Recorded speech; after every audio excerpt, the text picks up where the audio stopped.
বাংলা সাহিত্যের আকাশে যে তারা সবচেয়ে উজ্জ্বল আর বিদ্যুৎ সমদীপ্তি ছড়িয়েছে তার নাম কাজী নজরুল ইসলাম।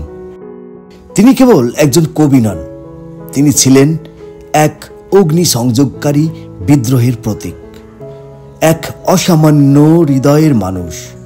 তিনি কলম দিয়ে লড়েছেন, কণ্ঠে গান জাগিয়ে তুলেছেন নিপীড়িত জাতিকে। 1899 সালের 24শে মে জন্মগ্রহণ করেন পশ্চিমবঙ্গের চারুলিয়া গ্রামে।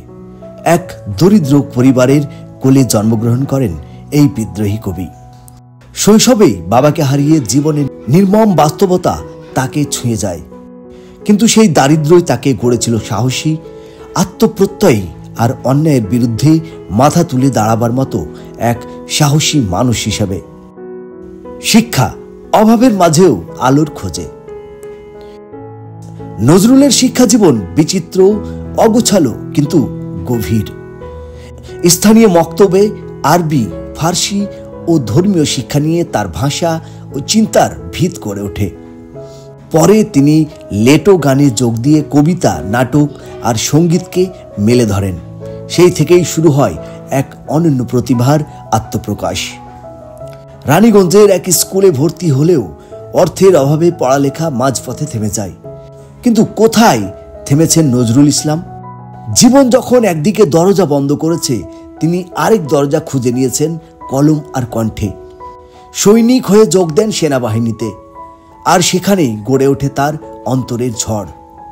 প্রথম কবিতা বিদ্রোহী, এক যুগান্তকারী চিৎকার। নজরুলের প্রথম আলোড়ন সৃষ্টিকারী কবিতা বিদ্রোহী 1922 সালে প্রকাশিত হলে বাংলার আকাশ যেন গর্জে উঠেছিল। কবিতার প্রতিটি পংক্তিতে ছিল আগুন, ছিল বিদ্রোহ, ছিল প্রেম আর প্রতিশ্রুতি। আমি চির বিদ্রোহী বীর, বিশ্ব ছাড়ায়ে উঠিয়াছি একা, চির উন্নত শির। এই কবিতাই নজরুলকে বিদ্রোহী কবি হিসেবে প্রতিষ্ঠিত করে। তবে তার প্রথম ছাপা হওয়া কবিতা মুক্তি প্রকাশিত হয় 1919 সালে সওগাত পত্রিকায়। কাজী নজরুল ইসলাম শুধু একজন কবি ছিলেন না, ছিলেন যুগের সঞ্চালক।